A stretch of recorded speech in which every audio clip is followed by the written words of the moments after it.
Welcome to the Money Down, the Believe Network, presented by FanDuel, #1 sports book. Back again with another episode. Appreciate y'all tuning in with us, man. As we were recording about a week, we're exactly a week out from Super Bowl 60, so should be a great matchup between Seattle and the Pat. Why you thumbs down it, man, y'all? Just because I felt like it. Man, hey, it ain't all about the Rams all the time. I ain't never said it. I just gave it thumbs down. Why you? That's what you thumbs down for. No, that's not why I thumbs down. I just, you know what I'm saying. That's what our boy Jerry. You know what I'm saying. Shout out to my dog. All right. He ain't playing. He ain't gonna be playing this week, man. That's all right, man. Ain't nobody gonna be watching. Viewership gonna go down by 30% anyway. Big cap, man. I forgot what today was the Pro Bowl too, right? Y'all watch Pro Bowl. Y'all watch the Pro Bowl. It was today? I thought it was Tuesday. Yesterday? The Tuesday is during the week? I don't even know when it's during the week. They got I don't even know no more. The skills camp and the flag football on Tuesday. Am I watching it? No. I thought it was always on Sunday, but I guess that's the league done mess stuff up, man. Pro Bowl during the week? Yeah, I always thought it was game. I always thought it was a week out from the game, but the game it's a flag game. It's probably on Tuesday, I think. Yeah, yes, on Tuesday. It is a flag football game featuring flag football and skills competition. Yeah. I don't know, but main televised event scheduled for Tuesday. Yeah, and that's how they know it's trash because they put it on a Tuesday. Put it on Tuesday, you know, ain't nobody watching that. What y'all think it'll take for Pro Bowl to kind of get back? Is it money? Is it scheduling at a different time? Like. Money and real football, bro. F the flag football joint. F the skills competition. Like, man, I remember. I say back in the day, boy. I was boy. I ain't never think, bro. But I think the skill that was always a thing. Like the skills competition is cool, bro. But like, it went from 40-yard dash and bench press and all that stuff, like to best catch where fools dive in using mascot gloves, water jet packs, and all this junk. Like, no, man. Like, if it's gonna be a skills competition, let it be a for real skills competition. Do your 40, you know what I'm saying? Get your faster guys in there, see who's faster, your stronger guys with the bench press. That stuff was cool. I remember watching was it Larry Allen, bro? Bench press on the beach, put up like 50 reps of some junk at like 225. I thought that was just watching it on TV. You ain't got to run around. You got to do nothing crazy. Yada, yada, yada. But in terms of just like the whole weekend in general, I think people would look forward to just watching good on good. You got the best players that have been voted for. Well, I don't know if we got the best players that's been voted for, but you got players that have been voted for. But throw some money in there and get the best players that aren't participating in the Super Bowl to play a real game for some real bread. Give them, pay them for being Pro Bowl, pay them well for being Pro Bowl invites, but then also pay the winners of the game and just get the game of football back to what it is for the Pro Bowl. Like all this flag football junk is crazy because don't nobody really play for real. Yeah, I think the Pro Bowl. Go ahead, fam. My fault. Yeah, no, I definitely want to see it get back to football, but just like what is it gonna take to incentivize the players to do that? Come on, bro. They got plenty of it. I mean, yeah. It's, even still, though, people still my brother-in-law that thing. Even with the money, I don't know what it's gonna actually take to get it back ramped up and get the guys back competitive. Like, even with the bench press stuff that you're talking about, it's like, would this generation of kids be entertained by that? Because different kids into different stuff these days, like with the the streaming and all that. They kind of into all of the crazy stuff that you talk about, the crazy catch and like all that other stuff. So it's like you almost got to find that balance. I don't know how entertained some of these kids be watching dudes see who bench presses 225 the most times. Or bro, it's not the kids that are watching the game, bro. You still have majority. It is, fam.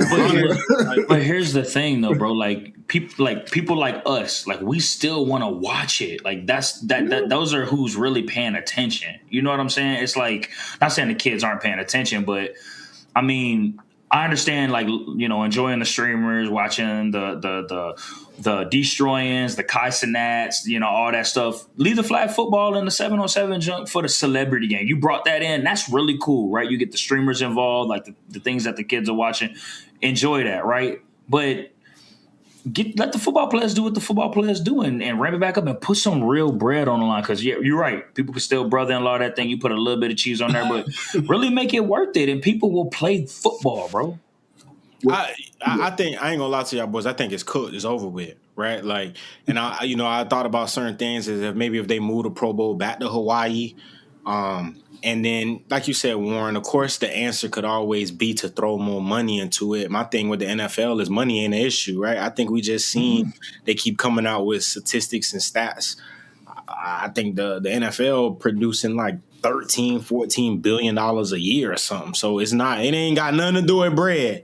Nope. I just think it's want to. And I mean, to be honest with you, the NFL probably don't care about the Pro Bowl no more. If we just want to be honest, because if they cared about it, if it was such a big thing as it was in the past, you would see them try to fix it and put more money into it. I mean, heck, we even got the NFL Combine on TV nowadays. You know what I'm saying? Like literally, you can go to the Combine now. So they have tried to improve certain things. I just don't think the Pro Bowl is something that they honestly want to fix or care about because the players don't care as much no more. Well, you brought up the destroying thing, and you know how he travels. He does the one-on-one thing. What about creating a bunch of one-on-one battles, like whatever top dog gets? Whatever, a certain amount of money, like whatever, O-line, D-line, I don't know, like it's just that, 2v2, I mean. That's just so hard because, like, for instance, like one-on-ones for receiver and corners, we know that's an offensive drill, right? It ain't no pass rush.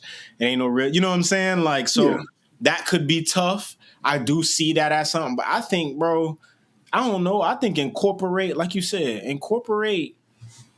doing one-on-ones, incorporate fans. Like it has to be a process. It has to be a real, thorough process for a fan to obviously pass the background and all that stuff. But like, hell, you got all these fans that want to tweet that this person sucked.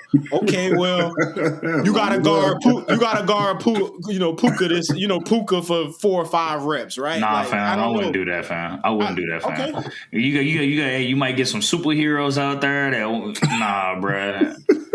Superheroes, you can not what I mean by superheroes, but like when you're playing basketball and like some people out there in a real game. That's why these players don't want to play for real because you don't want to get hurt. Yeah, so, but I think it's different from being across from a professional doing it, like that has the technique and all that stuff, and somebody that doesn't, and you mess around trying to jam somebody, and you know what I'm saying, just doing, you don't know technique, you trying to look cool, you hurt somebody. I don't think it'd be that. I think it would, bro. I think it would. Ain't nobody. I don't think nobody that crazy to be good. Bro, you don't think it would ever happen, bro? Bro. And the first time it happens, they won't do it again. You know how fast them people be like. Hey, bro. Let somebody try to do something on the line of scrimmage. Somebody make a move. You hold them, hug them, take them to the ground. Just I don't know, bro.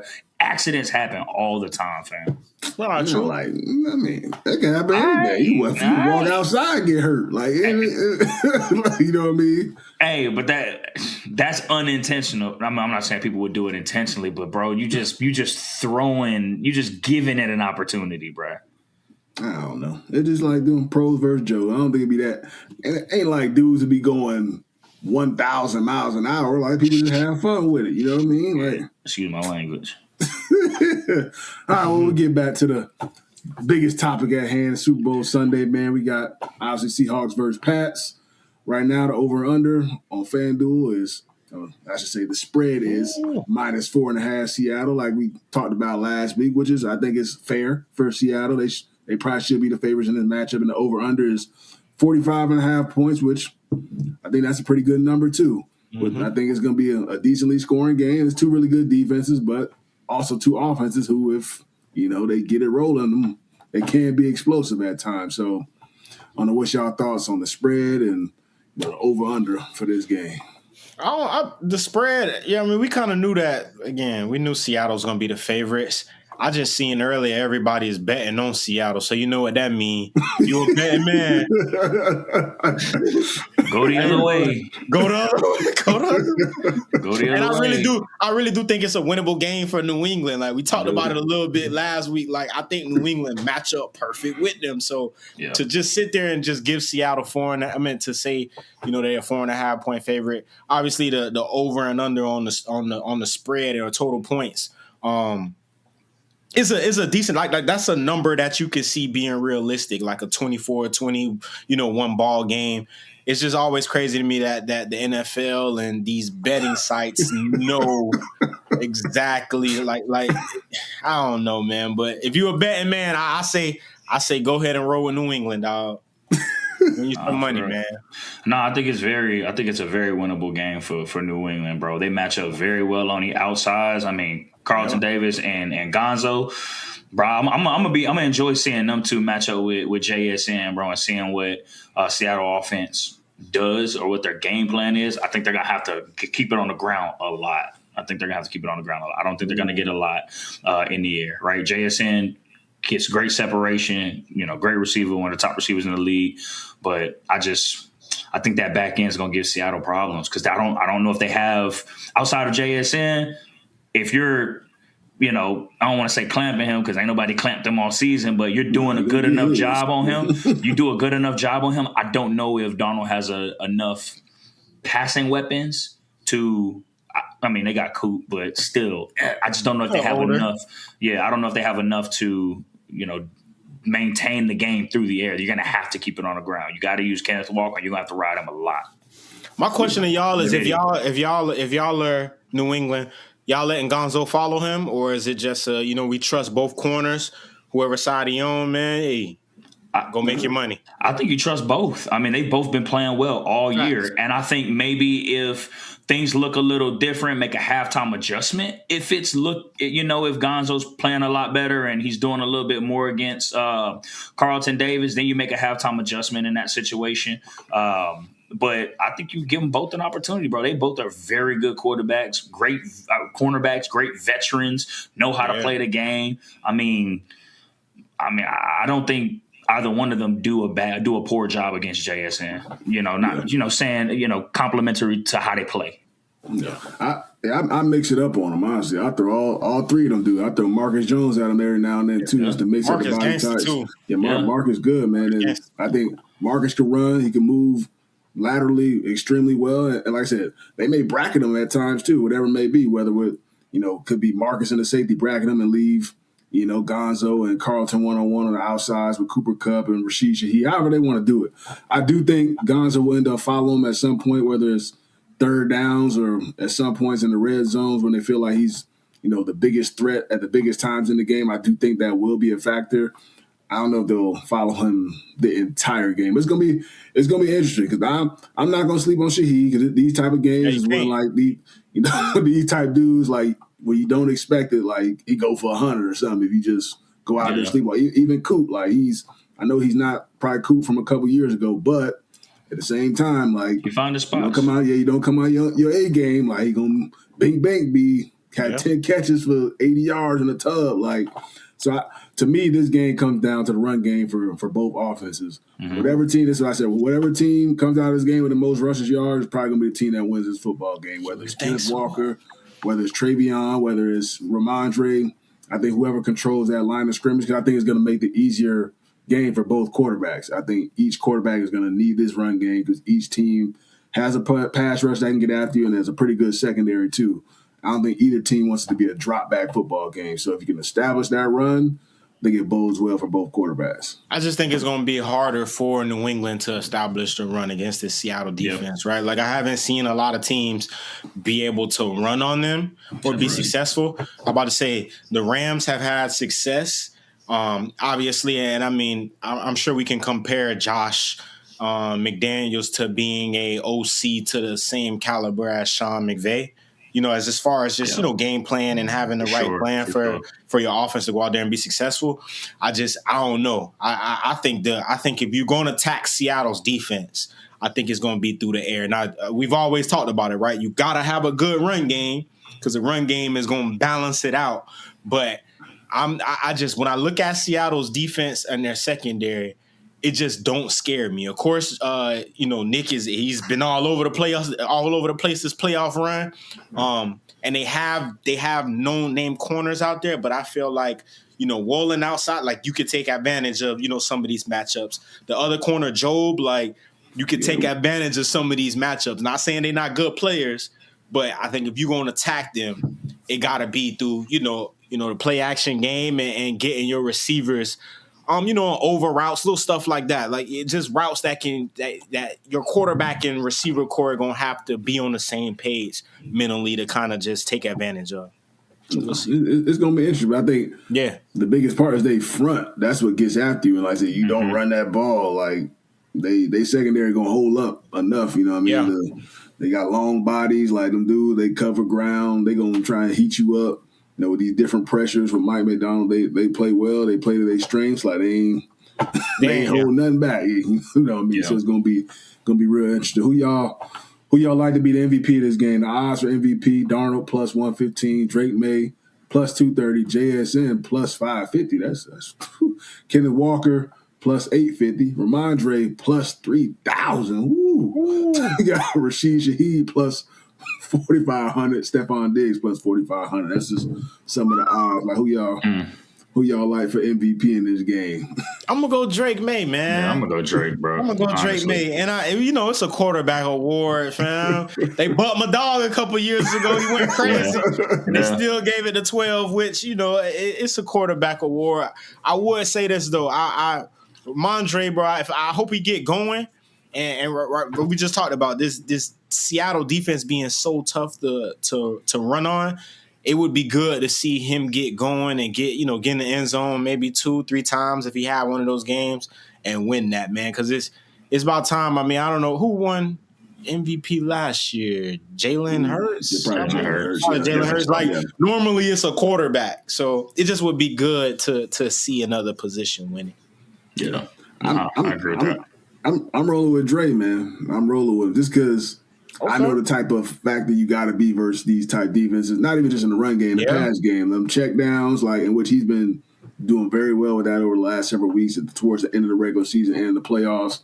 He's going to have to come up big, man. So I think he's going to be effective in both the pass game and the run game. He could very well take this thing home. I don't think it's going to be like a super high scoring game, but like I said, if he can lead this game with 5 catches, whatever, 70 yards, 75 yards on the ground. I think it's a really good game for him, and I think that helps his offense move the chains. But yeah, more than likely it will be a quarterback, Sam or Drake, if each team wins, because typically that's how it goes. But I think Ramondre will be a little bit of a sleeper when it comes to the MVP. What was his number again? Plus 3,000. Damn, I might bet that. I might do a little 50 piece. What? A little 50 piece. Parlay that together, man. Take New England plus the points. Take Dre to win MVP, and I don't know, JSN over. I wonder what his yards is over. And I wonder if it's high. Got him over under 93.5 yards for. Damn, that's high. That's a lot. That's high. Yeah, that's high. He get a lot of targets. So and it only take one play, bro. It only take one for 65 or just to get behind the defense. It's over with. He can check downs for the rest of the game. He gonna be all right. Vegas will figure out some way to make sure he get that. Oh, for sure. They'll make sure they'll make sure he get, what is it, over under 93? You said 97, 93? Yeah. You said 93. They'll figure out a way to. They'll figure out a way to give him like 92. I was telling my cousin last night, Vegas they're gonna find a way to make this game close. Cause last year I think everybody in the whole world stopped watching the game at halftime. It was over with. They can't have that again this year, y'all boys. They just can't. You feel me? So it's gonna be a close game, regardless if it's over the spread or it's under. I meant the total points or over or under. This game gonna be close. It ain't gonna be no 40-12 or something like that. Nah. Y'all got any score predictions? I said mine a couple days ago. I went on with Adam a couple days ago. Not even last week. For me, I went Pats 28-24. I think it's going to be a close football game. Okay. I think it's going to be a final possession type of game. I do think either team can take this one. It's going to be a tough matchup either way. I think the Patriots can make it tough enough on Sam. Not saying that Sam's going to play bad, but I think we can get him off kilter some. And obviously, we got to do our best part on JSN, and we can't let Kenneth Walker take over this game because then if they can run the ball effectively, it's probably gonna be OV for us. So that's my prediction for it. Man, blitz Sam, bro. And it's oblique. Is it oblique? Is it oblique or something? He throwing that pill live. But we also wasn't blitzing, bro. We wasn't blitzing until like the fourth quarter. Y'all wasn't get the we Rams trying to get. We kept trying to rush forward. I mean, which we get home with every week, but just that week he was on this game. And you got to sometimes be able to switch it up. Like you got to have a plan that if we rushing forward and it ain't getting home, all right, go to plan B. You know what I'm saying? Like we got to switch it up. I'm gonna go 24-21. I don't know, for some reason. I mean, that's just the number that's been just going to my head every time I think of the game. I do think it's going to be a really close game. Like you said, I think it's going to be one of those last possession, who gets the ball last and who can go out there and move the ball and get that field goal and score. I just know New England to be in these type of situations where they can figure out how to go out there and secure the dub. I think McDaniels is huge, right? How Josh called this game. I know it's not a lot of players on y'all team that's been in the playoffs or ever been in this moment. And I think it's like that for both sides, for Seattle and New England. I just think it's going to come down to some of that, that experience that Josh McDaniel has to calm Drake May down, understand you don't got to hit the big play. We'll take the little dinks and dunks, the 5 yards or 3 yards, however we got to figure it out, just so we can get to the end of the game and we can put you in a position to go in. So I'm going to go New England, 24-21. Bro, I think it's going to be a lot lower than that. I think it's going to be like 17-13 New England. You don't think it's going to be one of those matchups like it's going to be one of them games, bro. Yeah, I think it's going to be one of them games. 17-13? What'd you say? 17-13, yeah, New England. I don't know what it is, but the way both of those defenses have been playing this year, bro, and then again, both quarterbacks have been playing very well this season, but we know Sam, every now and then he had one of them games where it's just he's back to Sam Darnold. You know what I'm saying? He's been having a great season. And then also Drake May, both of them getting to their first Super Bowl. Yeah. Drake's been balling all year. He had a tough week last week against a tough defense. Seattle's defense is just as hard to beat. So I just if New England can manage JSN and bow up somewhat against the run, I think you can make Sam Darnold beat you. I think that's what you got to. You have to make Sam Darnold beat you. You got to make him figure it out. And I really think that New England matches up very well with them on the defensive side of the ball. Yeah, really so I'm thinking it's going to be, I think, 17-13, something like that. But I don't think anybody gets over 20. And knowing Mike Vrabel too, like Vray been in these situations before as a player, and then also, I mean, you got to think. When he was in Houston, he called, I know he was under, I think, Romeo Crennel a little bit. But he was still a big factor in, play calling for that defense, which then he ended up getting the Tennessee job. And Tennessee was really good for a quick span of like maybe 2-3 years. They were good on offense and defense. And I think this is going to be the moment where you got to, I think y'all DC might finally be coming back from, but whoever's been calling the defense all year got to kind of stick to their guns and don't change stuff up. Obviously have switch ups in the game plan, but man, get what's been getting you here, dog. Get what's been getting you. Yeah, it's gonna be real. It's gonna be good, man. Them ticket prices are skyrocketing. Hey, I'll try to get to the game. Don't they tax? You going? You're not going? Wait. I'm not going. The flight. I'm coming to your crib. Wait, hold on. I ain't trying to start no drama. New England ain't give my dog We're gonna work on it, but them flights. Flights that high? Yeah, drive. They're like 15. Ain't no way, boy. I'm going like 1,500 for economy, boy. Ain't nothing. Basic economy. Ain't nothing. I ain't doing that. It gotta be cheaper somewhere, bro. They probably if you live a little closer, but you look at the flights and they show like the dollar signs for like the whole week. That be off a bunch of dollar signs. No matter what, red, straight dollar signs. Like it's over. But you better fly Spirit. I'm good. Hey, Spirit probably 15. It ain't nothing. Hey, worth it. That's crazy. I seen the ticket prices. The ticket prices for this game higher than previous. Like, and I'm just trying to understand why. It ain't nothing. First of all, the stadium 40 minutes outside of San Fran or something nice, is it? That thing nice. I ain't gonna lie. It's nice. Last year I did a little radio broadcast. I was like, this thing nice out here, boy. It's like right on the hills and stuff like that thing. He said it's it now. Yeah, but dang, man. So just let me know. Just let me know what time to be at your crib and what to bring. Always got to have a little something for the Super Bowl. A little something. All right, man. We go turn to the NFL coaching carousel. We had some coach hires. We had the Cardinals hire Mike LaFleur. We had the Raiders hire Clint Kubiak. We had the Browns hire Todd Monken. Eric Bieniemy's going back to KC as the offensive coordinator.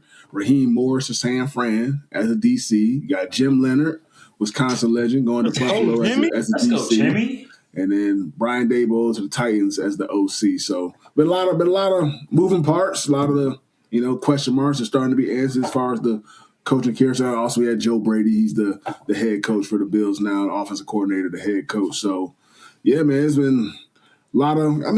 I would say there's a lot of different names than probably what people expected going to get some of these head coaching jobs, but nothing wrong with it. I saw whatever. Boy, like Acho is giving Todd Monken a hard time, saying he deserved his job. I think Todd Monken, pretty good football coach, man. He came out to Illinois last year because he's from Illinois for like the coaches convention and spoke and everything. Kind of talked about his process and how he got to where he was at.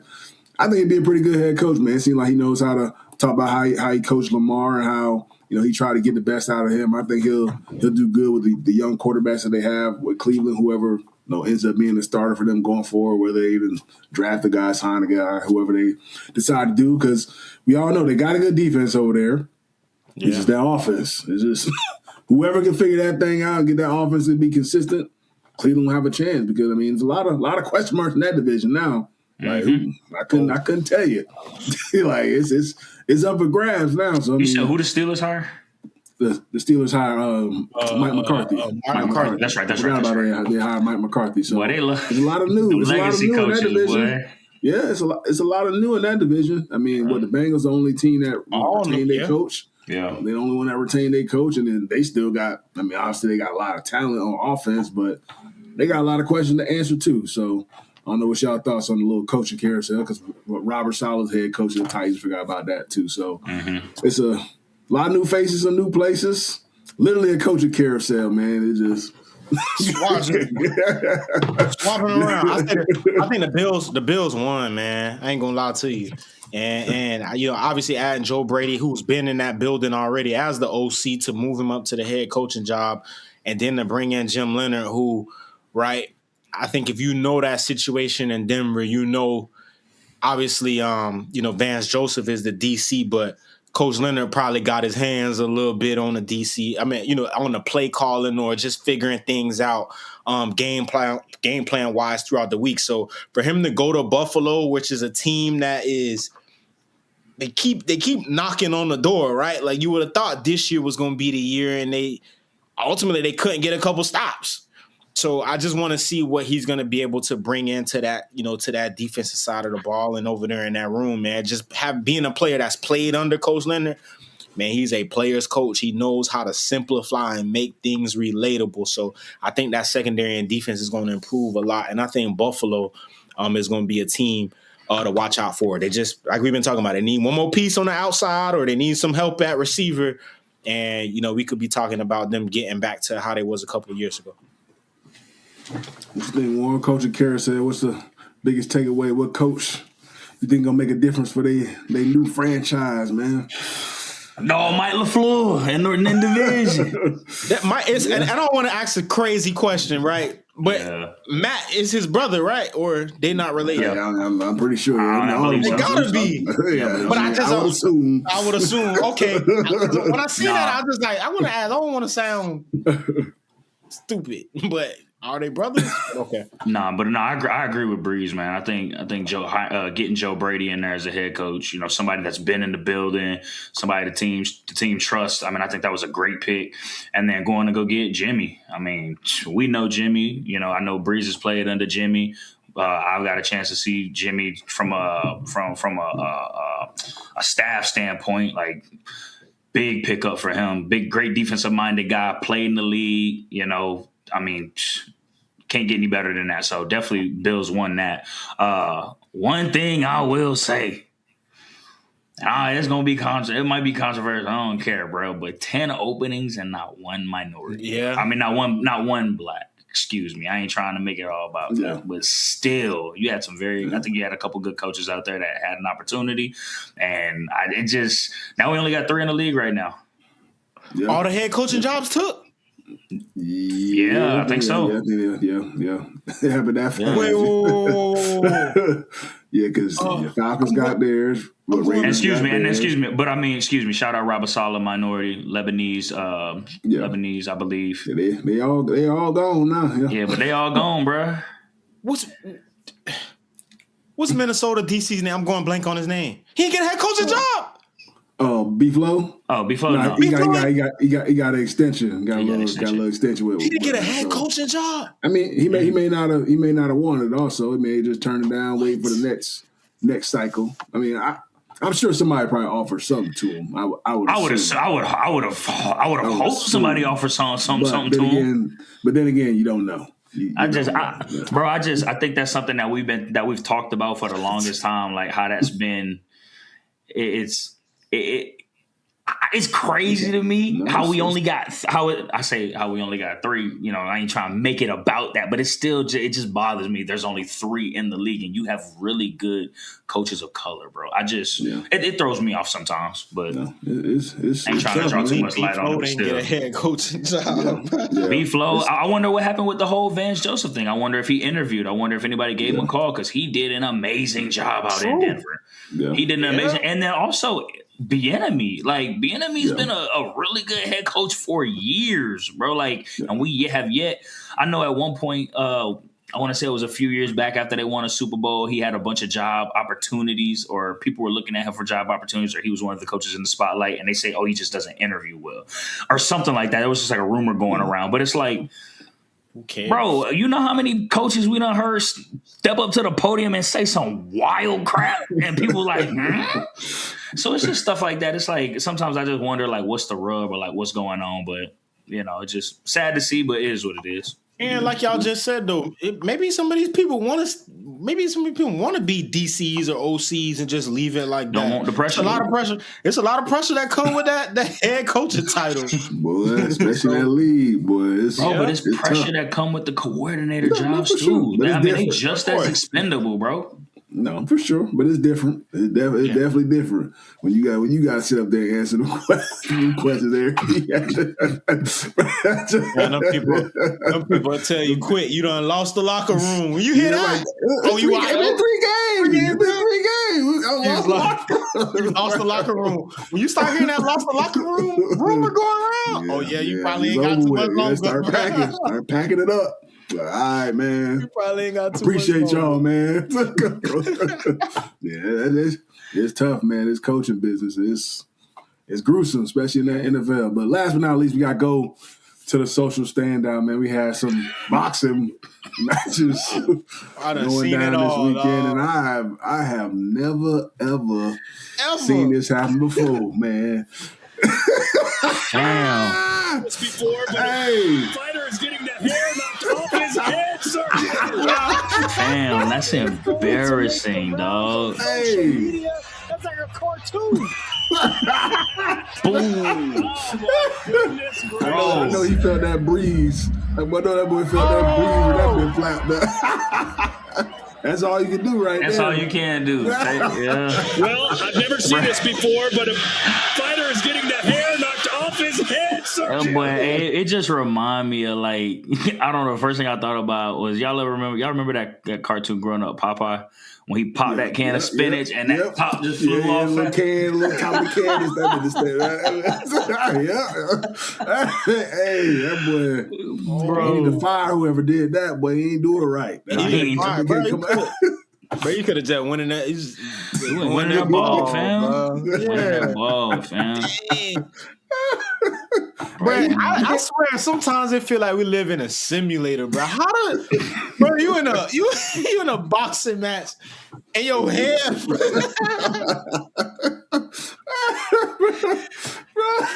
bro, what do you say to your kids, bro? And they watching you on the no way, bro. On the side, bro. They gonna fire you up. It is what it is. It's over. And you know one thing about that internet, that don't go away now. That'll be there forever. Bro. I bet you a perk pull that tweet up in the corner, it probably say 1.2 million views or something. Probably more than that. More than that. I'm just being that. Yeah, it's over with, dog. It's over with. Hey, man, I hope he get him a free hair transplant out of this. Somebody take care of him. That's a great market. Give him a little bag. Give him a little bag. A little bit. Great marketing.